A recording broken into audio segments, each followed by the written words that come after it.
तो शुभम, सबसे पहले तो आपको निम्बस लर्निंग और इंजीनियर्स एकेडमी की पूरी टीम की तरफ से बहुत बहुत बधाई और आने वाले फ्यूचर के लिए भी बहुत बहुत शुभकामनाएं। तो जैसा कि हमें पता है कि आपका एसएससी जे में सिलेक्शन हुआ है, एसएससी जे एग्जाम को आपने क्वालिफाई किया है, तो बच्चों को आप अपने बारे में थोड़ा सा बताइए। कहाँ से आपने एजुकेशन की है और किस एग्जाम में कितनी आपकी रैंक आई है, थोड़ा सा अपने बारे में बताइए। जी Shubham. Thank thank you sir for your great thank congratulation. Actually मेरा नाम शुभम दिलीप वाघमारे है। मैं नागपुर का रहने वाला हूँ। मैंने अपनी इलेक्ट्रिकल इंजीनियरिंग किड्स रामटेक से की है। 2020 का मैं पास आउट हूँ। मैंने 2020 में पास आउट होने के बाद सर मैंने थोड़ा फैमिली कंडीशन ठीक नहीं थी तो प्राइवेट में जॉब किया है। मैंने हम्म। 2022 तक प्राइवेट में ही जॉब किया है। सो प्राइवेट में जॉब करके ऐसा लगा कि सर वहाँ लाइफ नहीं है, तो फिर गवर्नमेंट की तरफ मुंह स्विच करने का सोचा। तो फिर वही 2022 से मैंने प्रिपरेशन स्टार्ट की। तो हम्म। 2022 वाला अटेम्प्ट दिया, उसमें प्री निकल गया था, मेंस नहीं हुआ था एसएससी का। फिर 2023 में भी सेम मेंस नहीं हुआ। फिर अभी सोचा कि 2024 में अच्छे से देखे देखते हैं। तो फिर वही आपका निम्बस का ऑनलाइन बैच ज्वाइन किया था मैंने, फतेह 2.0। और थोड़ा हम्म। हार्ड वर्क लिया है इस टाइम, तो इस टाइम हो गया सर मीन्स। एमईएस में हुआ आपका है ना? रैंक कितनी है ये हाँ आपकी? सर, एमईएस में मेरा रैंक 491 है। और मेरा प्री 490। में स्कोर था 136 के अराउंड। अभी सर मेंस का कुछ आइडिया नहीं है आने का मेंस का।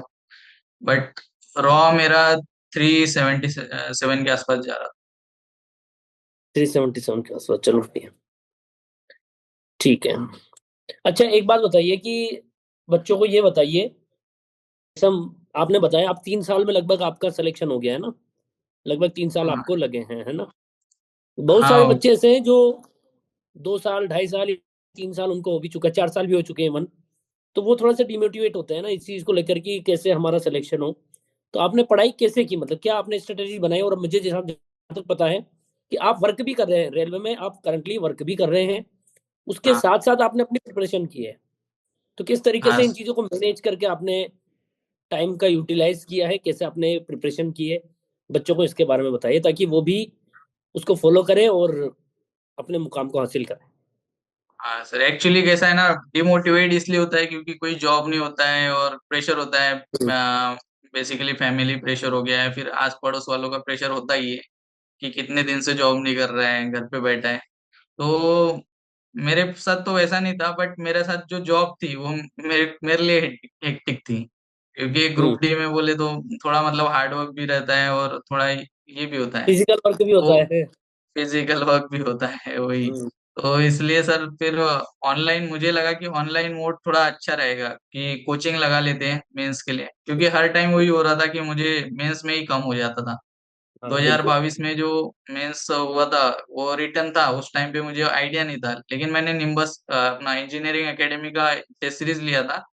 बस प्रैक्टिस हम्म। किया, लेकिन हुआ नहीं उस टाइम पे। फिर हम्म। वही है कि स्ट्रेटेजी फॉलो करते रहना चाहिए। न्यू न्यू आपके टॉपर स्टॉक भी आते हैं, उनसे सीख लेना चाहिए कि वो मतलब उन्होंने क्या स्ट्रेटेजी फॉलो की है। बेसिकली मैंने अपना जो हैंड रिटन नोट्स है ना वो शॉर्ट में बनाया। और सर जो मेरे शॉर्ट नोट्स थे उसको ही मैंने मैक्सिमम टाइम रिवाइज किया है।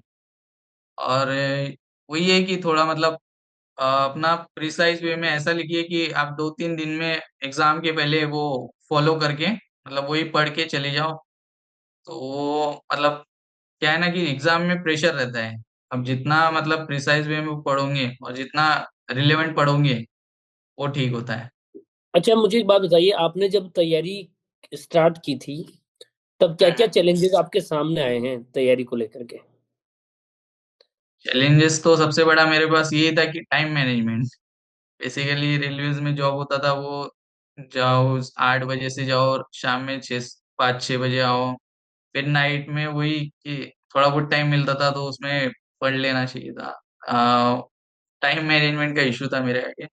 और सबसे बड़ी दिक्कत तो ये थी कि मेरे बेसिक कॉन्सेप्ट उतने क्लियर नहीं थे, जो कि मुझे लगा कि जो अपने निम्बस की लर्निंग की टीम है उससे थोड़ा बहुत हेल्प मिली है मुझे। और सर हम्म। मेजरमेंट में भी सर मैं आपसे पढ़ा हूँ मेजरमेंट। हम्म। मतलब बढ़िया क्लियर हो गया था मेरा। और सर, हम्म और जैसे न्यू नेटवर्क में तो नरसिम्हा सर तो है ही।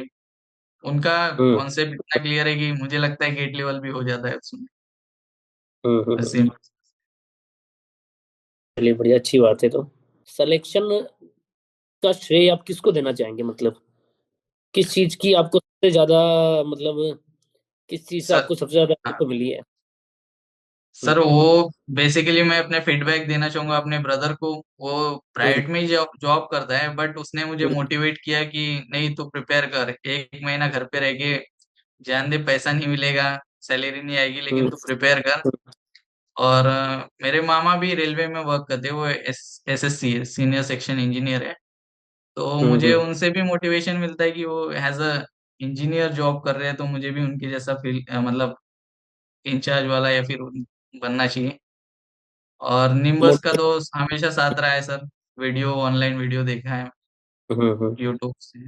बिल्कुल। आपने फतेह 2.0 बेच लिया था, है ना? हाँ तो मतलब कुल मिलाकर के आप उससे सेटिस्फाइड हैं, है ना? हाँ सर, फतेह 2.0 से मतलब है ऑलमोस्ट मेरा वही से कंसेप्ट क्लियर हुआ है कि जो हम्म आपने जो प्रीवियस ईयर ईएसई लेवल के जो क्वेश्चन लिए थे, हम्म। मुझे लगता है वो मोर देन इनफ है फॉर मेंस लेवल।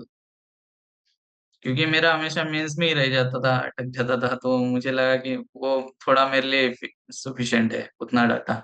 नेटवर्क के क्वेश्चन हो गया, मेजरमेंट के क्वेश्चन। चलिए अच्छी बात है। अब जो आने वाले एसएससी जेई के एग्जाम्स हैं, उसमें आप जूनियर्स एग्जाम देंगे। इवन हो सकता है एक दो सीनियर्स भी आपके रहें, तो उन जूनियर्स को आप क्या सजेशन देना चाहेंगे अपनी तरफ से? हाँ, मैसेज, उनको क्या मैसेज देंगे? जूनियर्स को सजेशन सर वही रहेगा कि थोड़ा मतलब आते रहेंगे, कभी फेल होगे, कभी पास भी हो जाओगे, लेकिन ये है कि प्रिपेयर करते रहो। और अच्छे मतलब जैसे ये हो गया, डिमोटिवेट नहीं होना है, अपने आप को डिमोटिवेट नहीं रखना है। और टेस्ट सीरीज ज्यादा से ज्यादा लगानी है अपने को। जो टेस्ट सीरीज है वो मतलब हमेशा, मतलब रोज का, जैसे मेंस है, मेंस हम्म के पहले से जैसे 1 महीने पहले से ही टेस्ट सीरीज स्टार्ट कर दी है अपनी। जैसे हम्म। प्री हो गया, प्री के बाद रिलैक्स नहीं रहना है कि मेंस को टाइम है फिलहाल। वैसे अभी तो ज्यादा टाइम दे दिया था 3 महीने का मेंस के लिए, लेकिन वही है कि उसमें ढीला पड़ गया रहता कोई इंसान तो नहीं होता था। और मेंस के लिए प्रिपेयर करते रहना है साथ साथ में, प्री के साथ में। सही बात है। प्री में हाँ। मैक्सिमम स्कोर करने की कोशिश करना है, जैसे मैक्स टू मैक्स 150 या 160 के आसपास का टारगेट रखो मेंस हम्म। प्री के लिए। तो मेंस में उतनी दिक्कत नहीं जाती है कि अगर थोड़ा बहुत पेपर ऊपर नीचे हो भी गया तो दिक्कत नहीं आएगी। इसलिए सबसे ज्यादा फोकस में प्री में करो, मैक्सिमम स्कोर करने का सोचो टेस्ट सीरीज लगा के। सही बात है। अब जैसा आपने बताया कि 2022 में भी आपने दिया था, आपका सीबीटी 2 नहीं हुआ था, मेंस नहीं हुआ था। 23 हाँ में भी आपने दिया, फिर मेंस नहीं हुआ आपका, प्री आपने हर बार निकाला है। तो हाँ सर। कहीं ना कहीं बच्चे क्या है कि डिमोटिवेट होकर तैयारी छोड़ देते हैं, तो वो नहीं करना चाहिए उनको। उनको वही अगर, सर। तो आप देखो थर्ड अटेम्प्ट में आप फाइनली सेलेक्ट हो ही गए, और इवन आप अभी नहीं हाँ, रुकोगे, लग रहा है आप अभी नहीं भी अभी देना है और कंटिन्यू लगे हो। तो नहीं, और भी आपकी लाइन में, और एग्जाम जब निकलता है ना, तो एक एग्जाम नहीं निकलता, फिर क्या लाइन से निकलते जाते हैं बच्चे। कॉन्फिडेंस आता है सर, एक प्रकार से हाँ, कॉन्फिडेंस बिल्डअप होता है अंदर से कि नहीं कर सकते होता है ना, अपन वो आगे। चाबी मिल गई उसको, वो चाबी मिल गई कि भाई अच्छा ऐसे एग्जाम निकलते हैं क्या, तो फिर वो धड़ाधड़ हाँ, एग्जाम निकलता है, यही होता है। वही है सर। बिल्कुल। अभी सर मेरा इसका स्टेट जनको का भी है, वेटिंग में आया है एई का, लेकिन देखते अच्छा, हैं वो क्लियर हो जाए। शायद हाँ अभी स्टेट, रिजल्ट आया उसका, है ना? महाट्रांस को, नहीं महाट्रांस को नहीं का था क्या? नहीं, महाजनको का हाँ, 2022 का ही है सर, लेकिन वही वेटिंग में है उसमें। अच्छा अच्छा। चलो फर्स्ट बढ़िया, होप वेटिंग। उसमें भी अच्छा हो जाए, है ना? हाँ और वही उसमें हो सर, रह जाएगा, जाता था। घर पे लग जाओगे हम्म। फिर तो आप, है ना? चलिए। चलिए शुभम, आपसे मिलके बहुत अच्छा लगा, और मुझे उम्मीद है ओके कि सर। बच्चे कुछ ना कुछ जरूर सीखेंगे जो इस वीडियो को देख रहे हैं। और बच्चों, आप बिल्कुल भी सर। इनकी तरह, शुभम की तरह तैयारी करते रहे। शुभम ने जॉब करते करते, हालांकि पहले प्राइवेट जॉब कर रहे थे, बाद में इन्होंने उस प्राइवेट जॉब को स्विच किया, रिस्क लिया। रिस्क लेने के बाद इन्होंने रेलवे का एग्जाम भी निकाला है, और अभी इनका रेलवे एग्जाम में सिलेक्शन के बाद जॉब करते करते इन्होंने एसएससी जेई को भी क्लियर किया है। तो आप भी मेहनत करते रहिए, आप हो सकता है आने वाले अगले शुभम आप ही हो। ठीक है Shubham, thank you so much, thank you sir. आपसे या मिलकर अच्छा लगा और बहुत बहुत ओके, शुभकामनाएं आपसे आपको। भी मिलते हैं। Thank you sir. Okay okay. If you really like the video, please hit the like button, share the video, subscribe to our YouTube channel and press the bell icon for the latest updates. Thank you.